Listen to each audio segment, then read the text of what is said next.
Assalamualaikum warahmatullahi wabarakatuh.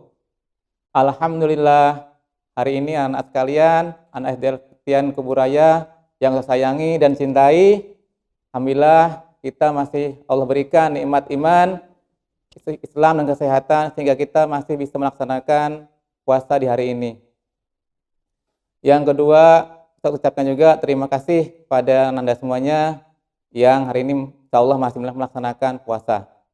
Baiklah Anda sekalian yang saya sayangi dan Allah rahmati semuanya, untuk hari ini, di hari yang mulia ini, di bulan yang mulia ini, saya akan menyampaikan sebuah kisah tentang salah satu sahabat Rasulullah yang mungkin kalian pernah mendengarnya dan membaca kisahnya. Saya yakin kalian pasti pernah mendengarnya dan membaca kisahnya, yaitu tentang sahabat Abu Bakar As-Siddiq. Anda semuanya yang saya sayangi,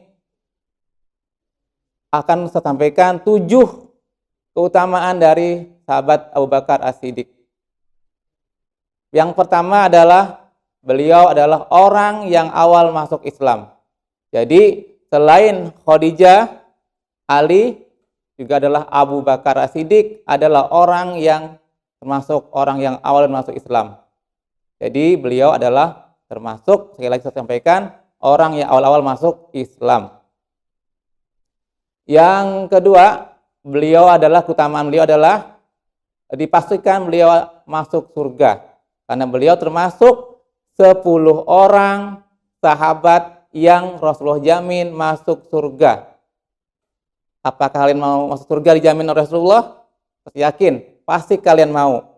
Tapi yang dijamin hanya 10 sahabat. Anakku sekalian, kita semuanya ini selain 10 sahabat itu tidak dijamin oleh Rasulullah. Tapi yakinlah kita bisa masuk surga kalau kita beramal baik dan beramal soleh. Amin ya robbal alamin. Yang ketiga, anakku sekalian, siswa SD Al-Fitian Kuburaya, beliau adalah seorang khalifah pertama. Khalifah pertama dalam sejarah Islam. Ada 4 khalifah Rasyidin. Pertama adalah Abu Bakar, Umar, Utsman, dan Ali. Yang keempat, keutamaan beliau adalah beliau rela berkorban demi Islam. Korban harta jangan ditanya ya anak sekalian, korban tenaga juga jangan ditanya. Beliau setiap peperangan hampir semuanya ikut. Setiap perang beliau pasti ikut. Contohnya perang Badar, perang Uhud, dan perang Khandaq, dan perang-perang yang lainnya.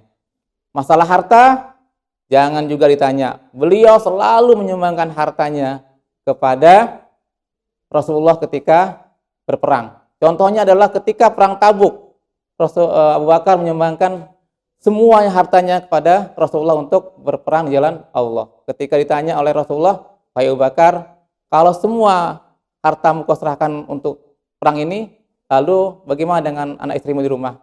Beliau menjawab dengan tegas, "Rasulullah, untuk anak istriku aku serahkan pada Allah Subhanahu wa taala." Jadi anakku sekalian, yakinlah kalau kita berkorban untuk Allah, pasti Allah akan membalasnya.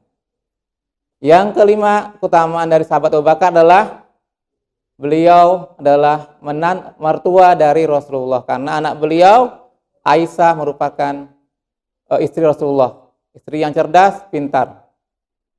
Yang keenam, keutamaan dari Abu Bakar adalah beliau termasuk orang yang melestarikan Al-Quran. Dengan salah satu caranya adalah menuliskan ayat-ayat suci Al-Quran di pelepah kurma, di batu-batu, dan tempat-tempat yang lainnya. Jadi dulu Al-Quran itu anak sekalian belum ada seperti sekarang, sudah terjadi terapi. Dulu masih berserakan. Ketika itulah Abu Bakar menuliskannya di batu, pelepah kurma, dan lain-lainnya. Yang ketujuh, beliau juga adalah termasuk sahabat yang dengan Rasulullah sangat dekat, baik ketika hidup maupun ketika sudah meninggal.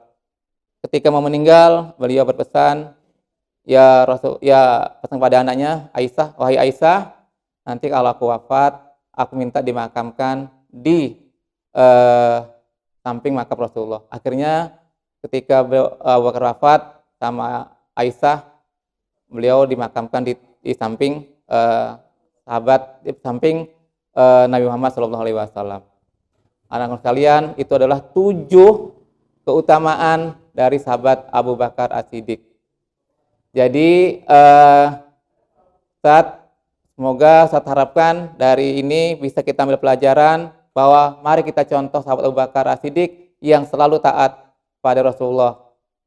Yang terakhir kita pesankan, karena ini di bulan Ramadan, mari kita tetap puasa dengan sungguh-sungguh. Semoga puasa kita diterima Allah Subhanahu wa taala dan diberikan balasan surga kelak nanti kalau di akhirat. Amin ya rabbal alamin. Itu yang mungkin bisa disampaikan. Mohon maaf apabila ada kesalahan. Terima kasih. Assalamualaikum warahmatullahi wabarakatuh.